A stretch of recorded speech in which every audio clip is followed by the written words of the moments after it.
ഈ ഗ്യാസ്, ദഹന സംബന്ധമായ പ്രശ്നങ്ങൾ, കോൺസ്റ്റിപ്പേഷൻ, ഭക്ഷണം കഴിച്ചതിന് ശേഷം മുകളിലേക്ക് എടുക്കുക എന്നിവയൊക്കെ ഇപ്പോൾ എല്ലാവരിലും കണ്ടുവരുന്ന ഒരു പ്രശ്നമാണല്ലേ. ഇന്ന് ഈ വീഡിയോയിലൂടെ ഞാൻ പറയാൻ പോകുന്നത് ഈ ദഹന സംബന്ധമായ പ്രശ്നങ്ങളെയൊക്കെ നേരിടാൻ വേണ്ടി എല്ലാവരുടെയും വീടുകളിൽ സർവ്വസാധാരണമായി, പ്രത്യേകിച്ച് കുട്ടികളുള്ളവരുടെയൊക്കെ വീട്ടിൽ പണ്ട് കാലത്തൊക്കെ ഉപയോഗിച്ചു വരുന്ന ഒരു പൊടിയെ കുറിച്ചിട്ടാണ്. അത് വേറൊന്നുമല്ല, അഷ്ടചൂർണം എന്നാണ് ഇതിൻ്റെ പേര്. അപ്പോൾ ഈ അഷ്ടചൂർണം ഒരു സവിശേഷ ഔഷധമാണ്.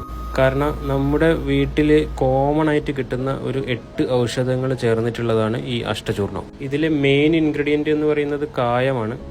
അതുകൂടാതെ ചുക്ക്, തിപ്പല്ലി, കുരുമുളക്, അയമോദകം, ജീരകം, കരിഞ്ജീരകം, ഇന്ദുപ്പ്, ഇങ്ങനെയുള്ള സർവ്വസാധാരണമായ 8 ഔഷധങ്ങൾ. അപ്പോൾ ഇതൊക്കെ പൊടിച്ച് സംയോജിപ്പിച്ച് കഴിയുമ്പോഴേക്കും അതിൻ്റെ ഗുണം എന്ന് പറയുന്നത് പറഞ്ഞറിയിക്കാൻ പറ്റാത്തതാണ്. പണ്ടൊക്കെ കുട്ടികളിലുണ്ടാകുന്ന കൃമി, വിര എന്നിവയ്ക്കൊക്കെ എതിരെ ഇത് ഫലപ്രദമായി ഉപയോഗിച്ചു വന്നിരുന്നതാണ്. ശരിക്കും ഇത് കഴിക്കേണ്ട രീതി എന്ന് പറയുന്നത് ചൂട് ചോറിലെ ആദ്യത്തെ ഉരുളയുടെ കൂടെ നെയ്യും കൂട്ടിയാണ്. പക്ഷേ ഇപ്പോൾ കാച്ചിയ മോരിലും ചൂടുവെള്ളത്തിലുമൊക്കെ മിക്സ് ചെയ്തിട്ടാണ് ഇപ്പോൾ സാധാരണയായിട്ട് ഉപയോഗിച്ചു വരുന്നത്.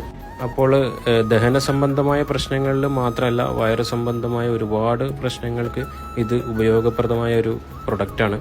അപ്പോൾ ആയുർവേദ ഡോക്ടേഴ്സുമായിട്ടൊക്കെ ഡിസ്കസ് ചെയ്ത് കഴിഞ്ഞാൽ നിങ്ങൾക്ക് കൂടുതലായിട്ട് അതിനെപ്പറ്റി അറിയാൻ സാധിക്കും.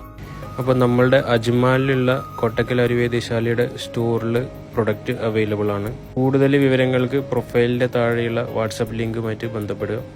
ഇതൊരു പ്രൊഡക്റ്റ് ഇൻഫർമേഷൻ മാത്രമാണ്. സ്വയം ചികിത്സ ഒഴിവാക്കുക.